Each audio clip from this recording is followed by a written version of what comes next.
ঘন্টা ধরে হাঁটছি, ঠিক আছে, লাইনের কোনো শেষ নেই। এখন নাকি আধা ঘন্টা হাঁটতে হবে, ঠিক আছে, 5:30 থেকে হাঁটছি, এখন 7টা বেজে গেছে, এখন নাকি আধা ঘন্টা হাঁটতে হবে, তবে এটা কোনো মানা যায়? মানে মুরগি পেয়েছে আমাদেরকে।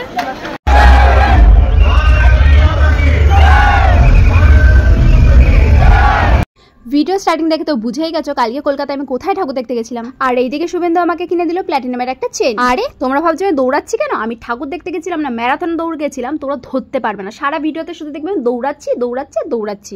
তো চলো ভিডিওটা প্রথম থেকে স্টার্ট করা যাক। এটা কলকাতা শহর হলে এটা ভাইরাল হয়ে যেত। বাবা আবার কলকাতা সাইকেল চেপে যাচ্ছে। এখনকার দিনে কেউ সাইকেল চেপে প্রেম করবে বলো? পেয়েছিল ভাগ্য করে। হ্যাঁ, ওই জন্য সাইকেল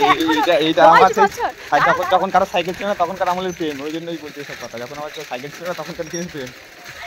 এখনকার দিনে কেউ সাইকেলে চাপবে? হ্যাঁ, 10 বছর পরে ফোন বন্ধ করে একদম মিস্ত্রি দাগ লাগবে।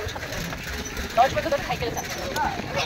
বক বক করতে করতে স্টেশন তো চলেই আসলাম। আর স্টেশনে এসে তো চোখ আমার কপাল উঠে গেছে। এত ভিড়, মনে হচ্ছিল যেন উঠতেই পারবো না। ট্রেনে যেমন ভিড়, প্ল্যাটফর্মে তত ভিড়। কিন্তু অর্ধেক মানুষ কিন্তু ওঠেইনি, কারণ ওঠার মতন কোনো স্কোপ ছিল না। কিন্তু আমরা ঠেলেগুতো উঠেই গেছিলাম। এনার অবস্থা দেখো, ও পারে সিটে কিন্তু জায়গা রয়েছে, তবু আমার সাইডে কিন্তু যাবে না। পুরাই কিন্তু টুরু লাভ। আর শুভেন্দু আমাকে ওই জাহাজ বাড়িটা দেখালো, নাকি ছোট থেকেই দেখে, কিন্তু আমি কিন্তু এই প্রথম বার দেখলাম এই জাহাজ বাড়িটা। শিয়ালদা তো নেমেই গেছি, যাওয়া যাক এবার ঠাকুর দেখতে। দেখা যাক কতগুলো ঠাকুর দেখে উঠতে পারি। বাড়ির থেকে অবশ্য মনে মনে ঠিকই করে এসেছিলাম যে সন্তোষ মিত্র স্কয়ারে ঠাকুরটা দেখতে যাবো। প্রত্যেকবার যে রাস্তা দিয়ে আমরা ঠাকুর দেখতে যাই, সেই রাস্তা দিয়ে তো যাওয়াই নি। একটা প্যান্ডেলের ঠাকুর দেখার জন্য 3টে ঘন্টা হাঁটানো হয়েছে, ঠিক আছে। আমাদেরকে যে রাস্তাটা যেতে 3টে মিনিট লাগে, ঠিক আছে, সেটাকে 3টে ঘন্টা সারা কলকাতা শুধু ঘুরিয়েছে আমাদেরকে।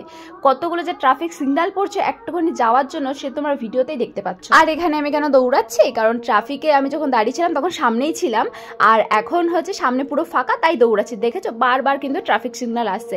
হাঁটতে হাঁটতে আর মানে কি বলবো, গলা এতটাই শুকিয়ে গেছে যে একটুখানি কলা খেয়ে নিলাম।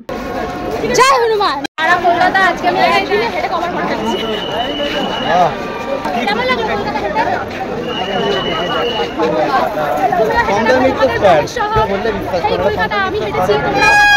রোডের এপাশ থেকে হাঁটছি, দেখো আবার ঘুরিয়ে ঘুরিয়ে কোথা থেকে যে ঘুরিয়ে ঘুরে ওই যে রোডের ওপারে যে নিয়ে যাবে তার কিন্তু কোনো মানে নেই। এতক্ষণ ধরে সন্তোষ মিত্র যাওয়াবে বলে এখন কলেজ স্কয়ারে ঢুকিয়ে দিয়েছে, ঠিক আছে।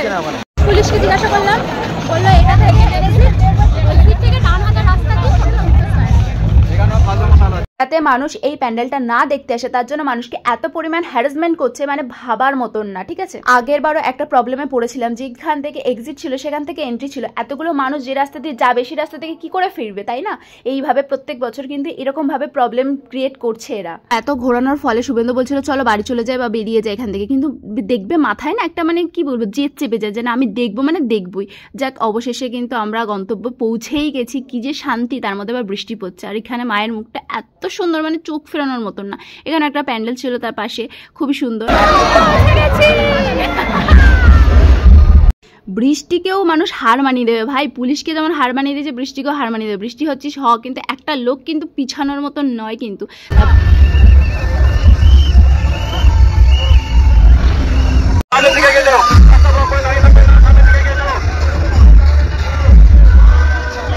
যেহেতু এখানে থিমটাই ছিল সিঁদুর, সেই তো এখানে প্রত্যেকটা মূর্তিতে কিন্তু সিঁদুরে রাঙানো ছিল। আর এটা গুহার মধ্যে একটা থিমটা ছিল। আর মায়ের কথা কি আর বলবো, অপূর্ব অপূর্ব।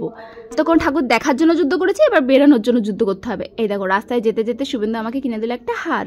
তারপর কিনে নিলাম একটা ডাব। গাইস, কলকাতা থেকে আমি বয়ে বয়ে দত্তপুর পর্যন্ত একটা ডাব নিয়ে এসেছি। ঘড়িতে বাজে কিন্তু 8:16, আর আমাদের ট্রেন কিন্তু 8:23। আমি যে কোথা থেকে দৌড়তে দৌড়তে কিন্তু এই ট্রেনটা ধরেছি। আমার জায়গায় যদি অন্য কেউ থাকতো বলতে এই ট্রেন আমরা ধরবো না, পরের ট্রেনে আসবো, কিন্তু আমি কিন্তু হাল ছাড়িনি।